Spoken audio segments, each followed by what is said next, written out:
In Denmark, over 84% of eligible voters turned out to vote in 2022 for the parliamentary election. In the United States, only 63.5% of eligible voters turned out to vote in the 2024 presidential election. Why is there such a gap? Why are the freedom-loving patriots of my home country voting so much less than the folks in my new home country of happy hyggelig little Denmark? That's what I wanted to know and what we'll dig into in this video.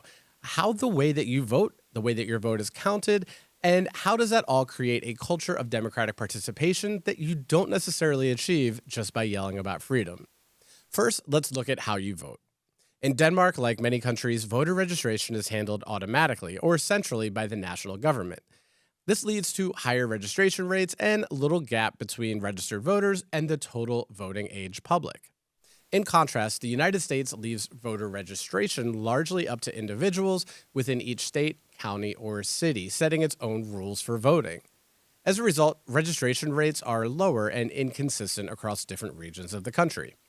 In 2020, about 168.3 million Americans were registered, or about 67% of the voting age population, compared with much higher rates in other Western countries like the UK, Canada, New Zealand, and Germany. So because registration is voluntary and decentralized in the United States, registered voters are a more self-selecting group, and that reflects a larger gap between the number who are actually registered to vote and those who are eligible to vote based on their age. In Denmark, you do not have to register, and you have advanced voting options, so there's structural convenience baked into the system, and this correlates with an increased turnout. Now, some U.S. states also have these features as well, and that shows that they are also having higher voter participation, according to studies by the Institute for Responsive Government. And a little subtle plug, if you're seeing this video before November 18th, 2025, and you live in Denmark, you should be thinking about Denmark's upcoming local and regional elections. You're eligible to vote in them if you are Danish, from a Nordic or EU country, from the UK, or if you've lived in Denmark from another country for at least 4 years. And I'll have more information on that election and how you can know if you're eligible to vote in it in the description. But for now, let's talk about how voting is counted in both Denmark and the United States. In the United States, elections use a first-past-the-post system. This means that every district that has an election elects a single winner, and all of the other votes are effectively discarded or thrown out.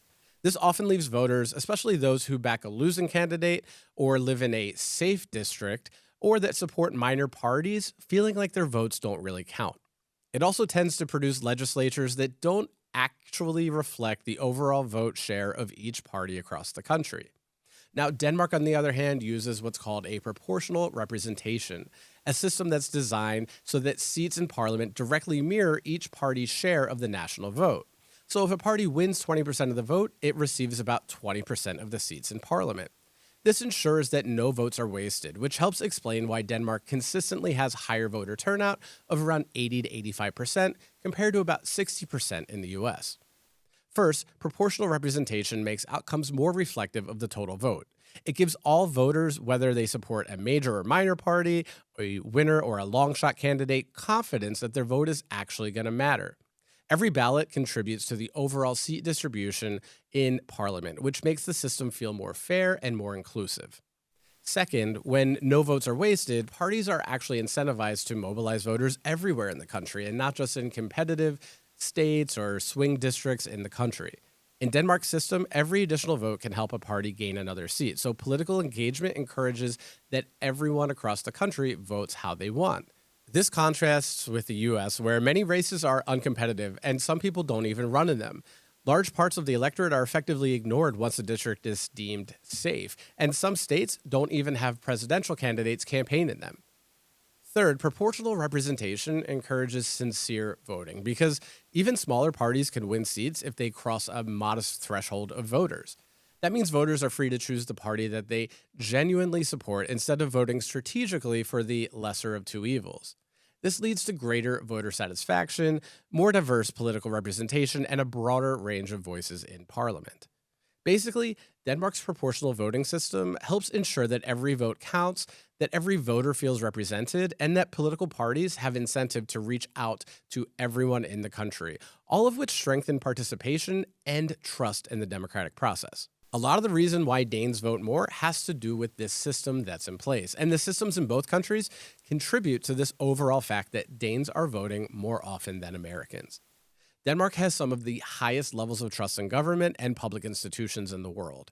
People generally believe that the system works and that their participation matters in making that system work. Beyond that, there's a strong civic identity. Voting isn't just a right, it's part of being a good citizen. It's something that everyone is expected to do.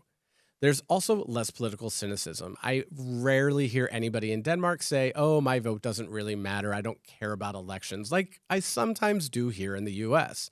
And unlike in the United States, where you often have to register yourself to vote, Danes are automatically registered through that national system that I mentioned. That removes a huge barrier and keeps many Americans from even showing up at the polls if they don't think that they're registered or that it won't matter anyway.